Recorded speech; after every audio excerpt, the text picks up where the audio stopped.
खाल्ला तर खाल्ला खाल्ला सांगतो का माझ्यावरती विश्वास ठेव ना जरा खाल्ला जेवण म्हणून कसा खाल्ला आता ती आई होती आईची कडवण्याची झाली करी लावावी होती कशी खीर खाल्ली नामदेव आई म्हणले वर पण खाल्ली खीर होती वर पण खाल्ली तू करून दिला तसं ना कांदला तो कांदला पटकन खाल्ला बळे लोक कोण बघणार नाही बघायचं आज वाट टाका आता जरा नामदेवाचं कॉलर ताट होणारच नाही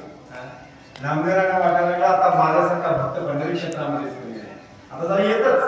ते जरा ज्ञान आले की सगळ्या गोष्टी ज्ञानाच्या पाठीमागं जसं नाण्याला छाप आणि काटा ह्या दोन्ही बाजू असतात तसं ज्ञान आलं की हे जरा येतच मला वाटतं ही पद्धती देवाचीच आहे नामदेवांना वाटायलाच लागला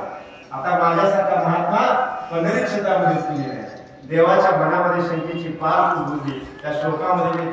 13 गुण सांगितलेले आहेत नामदेवरायला जरा काहीतरी बात शिकण्यासारखी दिसते नामदेवरायला जरा दाखवावं जरा नमुना दाखवावा तो सगळ्या विश्वालाच दाखवतो आणि मग नामदेवरायला दाखवायचं काय आवड होतं ना एक दिवशी भगवंताच्या मनात आलं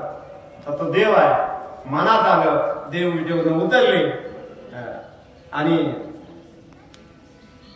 पळत सुटले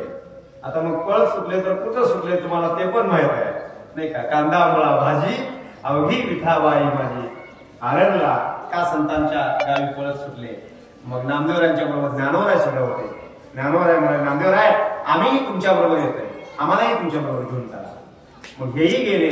पण मी गेलो कुठं जिथं त्या सावतोबांच्या मळ्यामध्ये आता तिथं कधी पंढरीला यायचं नाही पण कांदा मुळा भाजी अवघी विठाबाई माझी चिंतन माता त्यांचं